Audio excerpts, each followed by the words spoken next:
Заштитените подрачја имаат клучна улога, не само во заштита на животната средина, живиот свет и екосистемите, туку се клучни за едукација на јавноста и можност јавноста да ја искуси природата. Во студиото денеска разговарам со Ѓорѓи Митревски, програмски координатор во невладината организација Екосвест. Добар ден и добре дојдовте. Добре најдов. Благодарам на поканата. Рекреацијата во природата, особено во подрачјата кои што се под заштита, е важна екосистемска улога што не води не само до поактивна заштита на природата и живиот свет, но и можност за финансирање и самоодржување на заштитеното подрачје како администрација. Но би сакала само на почетокот најпрвин да одговориме на прашањето што представува заштитено подрачје. Заштитено подрачје е еден посебен регион или област или територија во која што има висока концентрација на вредности на биодиверзитет, геоморфологија, хидрологија и така натаму, зависно од самото подрачје. И кога говориме, всушност, ние говориме за тренд на промена од чиста заштита, односно зачувување, кон одржување, односно одржливо користење на природните ресурси. Тоа би значило дека посетите во овие подрачја се добредојдени, нели, граѓаните можат да ги посетуваат, но движењето низ овие простори, како и рекреативните активности, мора и треба да се во баланс со целите, но и програмите за заштита на биолошката разновидност, како и врз влијанието на живеалиштата. Под тука и доаѓаме до моментот на управување со заштитените подрачја. Да, чиста заштита не можем да кажем дека имаме чиста и потполна заштита на подрачја кај нас. Вие знаете, по меѓународната IUCN класификација имаме 6 различни типови на заштитени подрачја. Првата категорија на заштитено подрачје би требало да ужива чиста заштита. Такво подрачје ние немаме. Втора категорија се националните паркови, кои што во себе во територијата на националните паркови се вклучени повеќе зони. Со изработка на студијата за валоризација врз база на концентрацијата на вредностите, кои што треба да ги штити, да се штитат во тоа заштитено подрачје, се врши зонирање, така да имаме зона на строга заштита, каде што не се дозволени никакви активности, освен научно-истражувачки, потоа имаме зона на активно управување, каде што се овозможува присуство, но одржливо присуство во смисла на екотуризам и така натаму, пак имаме зона понатаму на одржливо управување, каде што се дозволени одредени активности и така натаму. За сето ова треба да се грижи управувачот на заштитеното подрачје. Така, би сакала сега да проговорим и за начините на прогласување, а врз основа на она што претходно го споменавте, типовите на заштитени подрачја, затоа што морам да истакнам дека во моментов мрежата на заштитени подрачја во Македонија не представува кохерентен систем, вклучува подрачја прогласени во различно време, според различни категоризации со различни цели, што не се совпаѓа со денешната европска регулатива кон која треба да се стремиме. Така е. Ние со приближување кон Европската Унија и со она многу познато, многу цитирано, фамозно поглавје 27, кое што се однесува на обврските на нашата земја во однос на заштита на животната средина, превзедовме обврска уште и со актуелниот, сега ќе го наречам стар веќе закон, затоа што Министерството и институциите работат веќе на изработка на нов закон за заштита на природа, но и со тогашниот закон за заштита на природа 2006 или 2007 ја превзедовме обврската дека сите заштитени подрачја мора да поминат низ еден процес. Тој процес подразбира и експертска студија, изработка на експертска студија за валоризација на вредностите на подрачјето, зонирање и понатаму изработка на план за управување. Ние сме свесни дека некои од заштитените подрачја, да речеме од националните паркови Маврово, не помина низ овој процес и се уште еве денес по Маврово не ужива активна заштита по високите стандарди кои што сме ги поставили. И практично сега дојдовме и до она што значи најважно прашање, докаде е донесувањето на законот за природа, кој всушност регулира многу прашања од таа област и регулира начин на финансирање на заштитените подрачја. Јас ќе се надоврзам дека има наследени заштитени подрачја од поранешна Југославија, но со европската регулатива која што ја споменавме претходно, потребно е да се направи нова студија и валоризација на вредностите и зонирање, но и план за активна заштита. Го споменавте, повторно ќе го споменам примерот на Националниот парк Маврово, кој што всушност со сегашните регулативи не ги исполнува условите и потребно е негово репрогласување. Да, некои национални паркови, како Галичица и Пелистер, успешно поминаа низ тој процес и денеска можеме да кажеме дека имаат многу поактивна и поголема заштита на вредностите на територија на паркот. За жал, Маврово не успешно го спроведе тој процес уште во 2010-2011 година.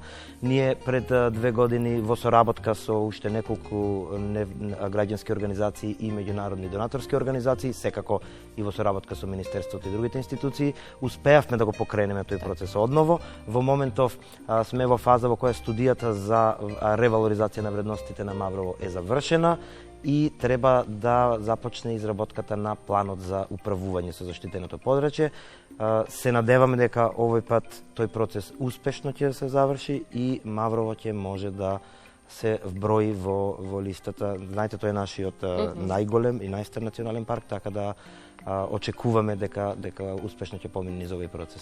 Велите, во некои подрачја многу потешко оди репрогласувањето, во некои подрачја полесно. Можеме ли да дадеме некаков одговор зошто е тоа така? Одговорот би бил многу исцрпен и не знам дали ќе имаме време. Знам, затоа реков барем некаков одговор. Да, при процесот на прогласување многу може да има предизвици, да ги наречеме.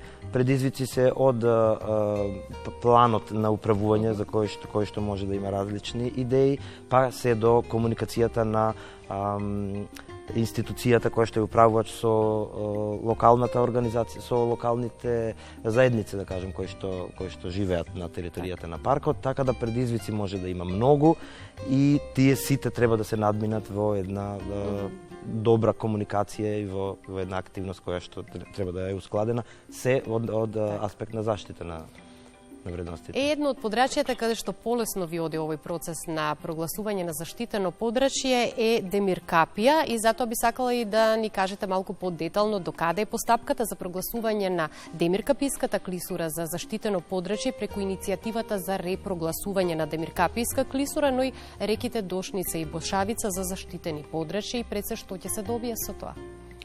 Така, ние ова иницијатива започнавме пред повеќе од година, до една година и половина, во рамки на нашата соработка со меѓународната организација The Nature Conservancy, која што е организација која се занимава со поддршка во прогласување и управување со заштитени подрачја.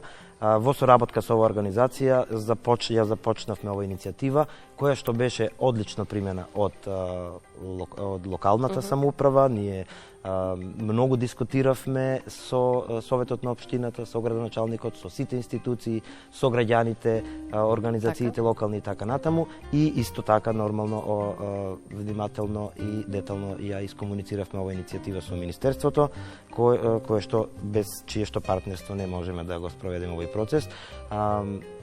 Во моментот е во изработка студијата за валоризација на вредностите на идното заштитено подрачје во Демиркапија и очекуваме таа да заврши некаде на есен оваа година или до крајот на оваа година, пошто веднаш ќе пристапиме кон изработка за план за управување. Напоменавте некаде е поедноставно, така? Не, да. Во случајот со Демиркапија можам да кажам дека локалната заедница и локалната самоуправа таму, значи општината и сите институции срдечно ја прифатија идејата, ги видоа придобивките за граѓаните и за општината во контекст на идното заштитено подрачје, така да ја имаме целата поддршка од нив и исто така ја имаме поддршката и од Министерството, поготово секторот природа со кој што работиме во реализирање на оваа иницијатива. Се надевам ќе завршиме успешно до крајот на годината. Кога веќе говориме за Демир Капи и прогласување на заштитено подрачје, можеме ли да кажеме барем накратко, еве гледаме и инсерти од тоа подрачје, со какви природни реткости, каков биодиверзитет располага оваа подрачје? Демир Капи уште во времето на поранешната Југославија беше препозната како подрачје со голем број различни природни вредности кои треба да се штитат. Ние ја започнавме иницијативата со потребата да ги заштитиме, да го заштитиме сливното подрачје на долното течение на реката Вардар, нашата најголема река, нашата река гордост и многу можеме епитети и суперлативи за Вардар, но воедно и нашата најзагадена река за која што имаме најмалку внимание. Долното течение на Вардар, поготово на територијата на Демиркаписката клисура, обилува со многу богат воден фонд. Таму се наоѓаат, како што ги споменавте, реките Дошница и Бошава, но тука се наоѓаат и Клисурска река, Копришничка река, и Берлиска река и така натаму. Дури 7 реки има. Има повеќе реки, станува збор за недопрени природни вредности, например на реката Иберлиска уште во 60-тите години во време на поранешна Југославија беше препозната како неопходноста за заштита на платановата шума. Има платанова шума по течението на реката, која што има стебла кои што се постари од 200 години. Таму клисурата веќе не треба да споменеме. Клисурата представува посебна ориентолошка вредност. Истражувачите на птици знаат што значи Демиркаписката клисура.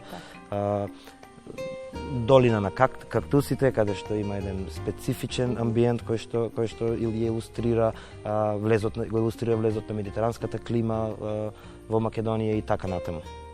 И ајде да го заокружиме разговорот со тоа што значи потребата, но и можноста да се комплетираат овие процеси, прогласување на заштитени подрачја, какво е значењето за нашата држава целиот овој процес?